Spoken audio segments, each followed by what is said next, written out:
There. It actually doesn't look that creepy after all. Now it's a Terry Gilliam movie.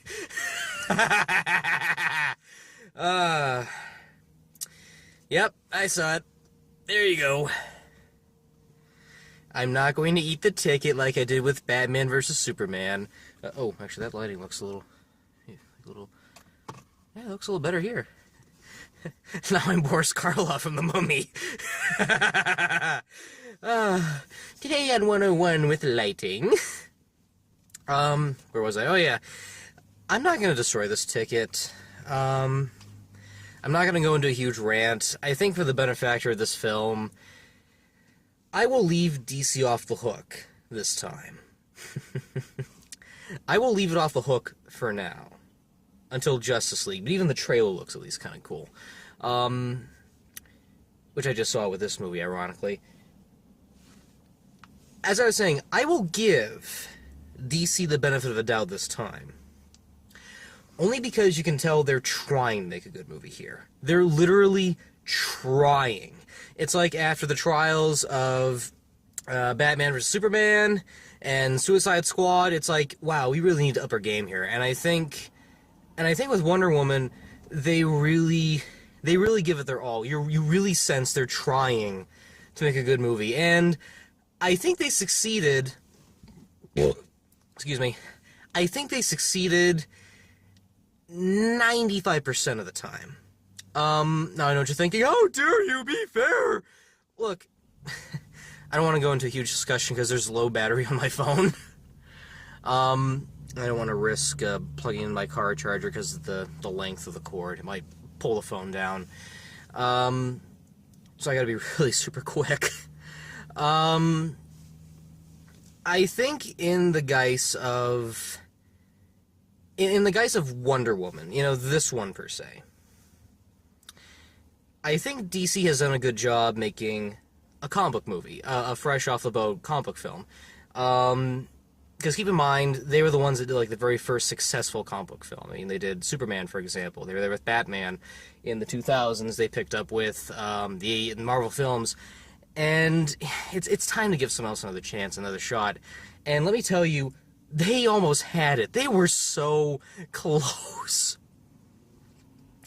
I felt like I was watching a football game, and every time the winning team was doing it, they goes like, yes, they're doing it, they're doing great, they're gonna win, and then there's a fumble that happens in the very last quarter. And I'm just literally screaming, no, don't go in that direction, and they kind of sort of do, and then they pick it up again, and I won't ruin what it is, because it's a critical, essential piece of the story, but what I will do is at the most try and talk about the film as it is, because it's a very minor flaw. It's not like, you know, huge or anything. It doesn't like, you know, let the movie down completely. It's in the very near end, which is why I'm giving this film the benefit of a doubt, because you can tell they're doing so many different directions with this thing. They're doing so many interesting things, and for the most part, it does succeed. It's just that little one thing that literally keeps me from holding back and saying, yes, this is all out a perfect film. It's an enjoyable movie. It's fun. It's a blockbuster. But again, after seeing Guardians of the Galaxy Volume 2, it shows that you can have fun and really make a very smart, very clever, and also, if not, a very heartfelt film. And they're trying to do the same thing here, but that one thing, man, that one thing, we'll come back to that. So of course, the Gal Gadot is back as Wonder Woman. She was in Batman vs. Superman, where they introduced her character. They do an Origins kind of thing, but it's not too heavy on the Origins. They have her get involved with World War I, which is actually kind of nice. And it does fit in with the theology of the movie, which I think works well to its advantage, which is choose what you feel you believe in, even if it's something that doesn't exist, or maybe it does exist, you don't know. Anything to your advantage that you really feel is right, don't feel like you're wrong with it, because you could do things with it. And they do prove that very well. She ends up with this group that Chris Pine's character is in. there's like a Scotsman that's like a sniper or something like that, but he likes to sing and he believes that he's not that great in it, and there's a little nice payoff at some point with that too. It really ties into this very nice message where it's like, hey, it's okay to just believe in what you feel is okay for you, and I think in that aspect, that's where the movie works a whole lot. It works probably the most. It's not trying to be this, slave to the audience or slave to the studios. It's trying to be its own thing, and that's great. I really am 100% behind this, because you can tell in its state of reinventioning, it's doing things that you want to see it do. You want to see it go in different directions and do this. Okay, so Diane, who's of course Wonder Woman, is pretty much on this island with the Amazonians. Please correct me if I'm wrong. I know I just came out of this movie, just my brain is trying to process everything. She's on this island with all these, Amazonian goddesses, and she's forbidden to escape the island, not because of the fear of what's out there, but with the knowledge that everything outside, being mankind and humankind, and how it's so good and bad, and how difficult it can adapt to, really makes them believe that they gotta remain in this little utopia society, because they know that even if they did meddle in with humankind, it would cause either something really negative or it just wouldn't work. Okay, that's great. That's actually perfect. It's not like Moana, it's like, we can't go out there, there's nothing out there for us. No, they actually have a legit reason why they're stuck to this perfect society of fighting and justice, all that sort of stuff, and the worship of Greek gods and goddesses and stuff like that. But Diane is really curious about what exists out there, not because she's shunned away from the world, but because she's never experienced it. And so when we see her walking around in early 1900s London, that's where the fun of the movie is, because it's both humorous, but there's also a nice little commentary to it, which I think is actually pretty great. So there's a sense of a culture clash. Think Third Rock from the Sun if it was done serious. That is what this movie is. You have this character that believes the whole world should, not be so negative and all sort of stuff, and the fact there's this big culture clash and stuff, and that she has this sense of unity and togetherness, even though she fights, but there's, of course, a reason behind that. It really works for this kind of movie. It really does work. Yeah, there's comedic moments where she's trying on dresses and they don't fit, and she has these certain methods and things that don't really work well, especially for that time period.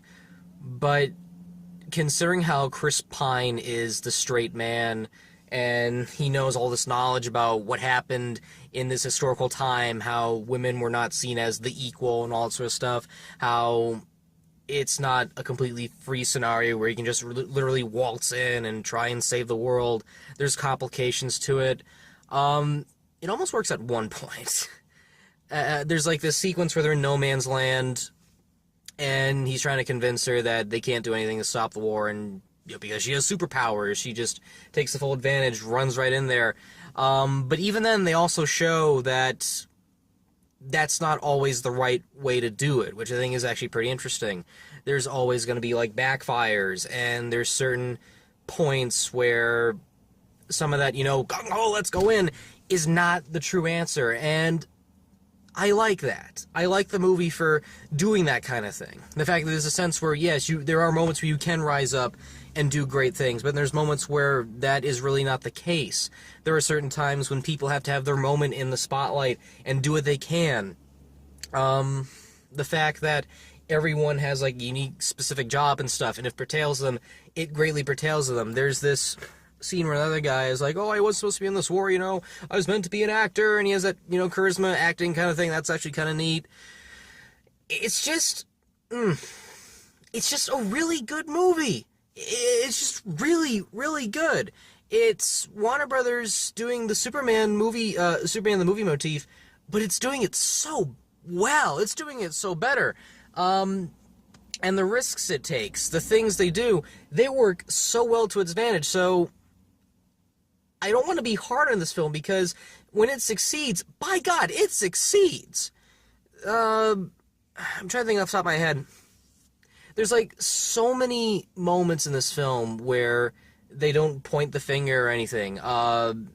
Diana's belief is that, you know, the god Ares, the god of war, is meddling in and doing all these kind of things. And yet Chris Pine's belief is that, you know, it's the will of humanity. It's how we are. We're just going against each other because we disagree on things. Genius! Perfect! You have someone who's in this whole other culture, and this whole other person that, you know, was raised differently, thinking that, you know, it's humans' will, and blah, blah, blah, we're doing this right because it's our choice. We can't argue that. Brilliant! I like that! I really like that! It's going in this really smart, really good direction, and it's working! It really worked in that aspect. I loved it so much in that aspect! And everyone is really having a lot of fun. When there's serious moments, they act serious. There's a scene where they're going, you know, straight into, like, the trenches, the front and everything, and there's, like, wounded people and everything, and Diana's looking at the casualties of the war, and she's seeing everything that's going on. There's injured people. There's people without homes. There's, like, an entire town that's gassed, and she sees exactly what's happening, and it's like, wow!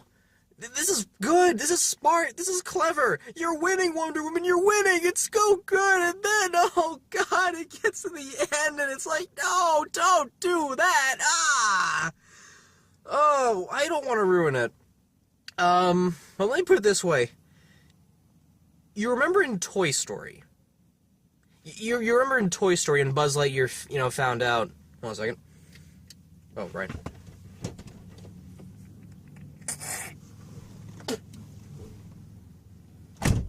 Allergy season. Sorry, folks. Where was I? Oh, yeah. You remember in Toy Story when Buzz Lightyear thought he was an actual super astronaut? And remember that scene when he tries to fly out the window when he finds out the truth that he's just a toy? And he falls down and realizes that it's really...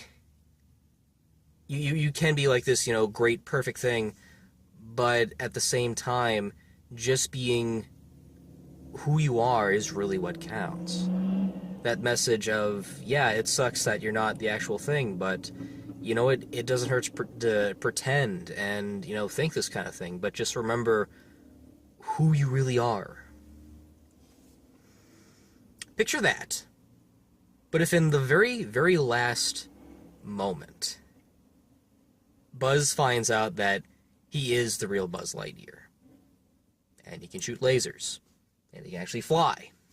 And he actually has superhuman strength. He can do all these great things. Picture that concept. And you have exactly how I feel about the ending of this movie. It starts to go in this really clever direction. This really smart direction. But, oh no, we gotta play it safe. They have a twist villain, and it either makes or breaks your enjoyment of the movie. Because they're going in such a great direction with this film. It's going really well. And then they have this big reveal where it's like, oh, no, it's not actually this kind of thing. This whole person's behind it, and blah, blah, blah, and bleep, bleep, bleep. It's, I would have been so fine if they didn't have that there. But, oh, no, Wonder Woman's gonna learn that, you know, love is the ultimate conqueror, and it's not war, blah, blah, blah. It's like, there's other ways where they could have done that. Like, they could have had her meet with this professor called Dr. Poison, and she is like, you know, these maker of the bombs and stuff, and she's not exactly like this really wicked, evil person. She's just a pawn in the German war. She does what she does because, you know, she's on their side. She's making these weapons. They want weapons. She creates them, so she's not a villain. I like that character, to be honest. I thought she was actually kind of interesting, even if she was... Well, there was an interesting sense that she has, like, this little mutilated kind of side of her face, which I thought was kind of nice. A little eerie, but, you know, kind of cool at the same time. And they don't make her the villain, which I think is actually kind of clever. But then again, at the same time, it's like, there's so many ways you could just work around that whole idea. But no, no, no. Mankind is not to blame here, it's a whole other entity! I mean, they were so close. They were so damn close. But we still get a cool ending. We still get a cool fight scene. There's some really great visuals at the end. There's a bit where, spoiler alert, she's in the air and there's like all these electricity lightning bolts around her wrists and stuff. And it's kind of cool. So I really don't know what to say about that one thing at the end, because it nearly ticked me off. It was the same thing what they did with Han Solo in Star Wars Force Awakens, but at least it wasn't that damaging. Not to the point where I just wanted to walk out. It was more to the point where I was like, I guess I can work with it if it goes somewhere. And it does. It does build to a great point. There's a scene where a character is making a very crucial choice, and they do this very cleverly. He has this, like, they have, like, this little, conversation stuff, but you don't hear it. And then later, during her big fight with the true enemy, they actually play the scene again, only you can actually hear what this person is saying. And it really matters the most. And I thought that was actually kind of clever. But for everything this movie was going for everything it was doing, I was, like, literally cheering it on. It was like, okay, she's in London and she's learning about the culture, but it's not that typical fish out of water stuff. She's actually trying to understand what's going on and stuff. She's not, it's my way or the highway. No, they're actually... Again, I'm going to give DC the benefactor here. It's obvious they're trying at this point. They really want to make good stuff. And this movie really proves it. So I'm not going to slam this down. Critics love it. People are starting to really love it. And for that, I can definitely see why. I can safely say this is at last a good DC movie. A really good DC adaptation. Does it change stuff around? Yeah, it does. I remember the original Wonder Woman had her go into a competition so she could escape the island and try to help out Earth and stuff. And this one, her big motivation is learning about World War I and realizing that humanity is in danger. And she thinks that there's a certain element behind it that's causing this sort of corruption. Which, again, it led to a clever idea, but... man, that final 20 minutes, it just got a little... I'm actually really curious to hear what people actually thought. For those who've seen it, I'm actually really curious to hear what you think about this. If you've seen this movie, and you know exactly what I'm talking about, I pray to God you do. I'd like to hear your thoughts, because this either makes or breaks the movie for me, and it nearly ruined it. It was like that little gray hair in your noggin. That's what it felt like to me. It nearly... I don't want to say it killed it. It just felt like... It just bothered me, because it's like, you could do so many other things with that. Oh. Uh-oh. Low battery. That's not good. Oh, God. Low battery, so I might as well wrap this up. I pretty much talked all I needed to about this movie, anyway. It's good. And you should feel good. Let me try it. It is good. And you should feel good. If I had to say... I'm going to go with Guardians of the Galaxy Volume 2. Because at least there was more stuff going on with that one. But it's Marvel. And again, I want to give DC the benefactor here. So if I had to say what's my favorite DC movie so far, I'm going to say this one. Yeah, Tim Burton's Batman, that was kind of cool. But a little leaning on Batman Returns a little more. Because it's so out there and insane. Superman the movie was... a typical basic superhero film, but I kind of like Superman 2 a little better. But just hands down favorite DC movie so far in any of the films they've done, this one. Because at the very least, it was entertaining, it was enjoyable. I didn't care how many hours are passing by. Is it a little lengthy? Well, it's 2 hours and 20 minutes. There were a couple of kids in there that were kind of like shuffling their feet in a couple of slow spots. I'd probably take them to the drive-ins if it's playing there. That's probably the best way to see it. If you're going to see this in theaters, just keep in mind, this is a long movie. It's only 2 hours and 20 minutes, but you know what? Guardians of the Galaxy was like 2 hours and 18, so why not? There's no post-credit sequence. Don't even bother. Watch the movie, but if you're expecting like a little bonus where Batman appears and goes, "Hey, Justice League," it's not gonna happen. That's really all I got for this film. That's really all I have to say about it.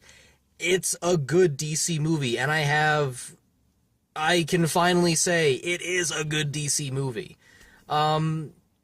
Is it a masterpiece? No, but you know what? There's effort, there's people that want to make this good, want to make this great, and they've proven themselves worthy. If they tweak the ending up a little, it would have been a perfect film, but for what it is, they did a good, serviceable, enjoyable, entertaining summer blockbuster, and that's the big takeaway here. So yeah, go see it. That's all I got. And until then, see you later.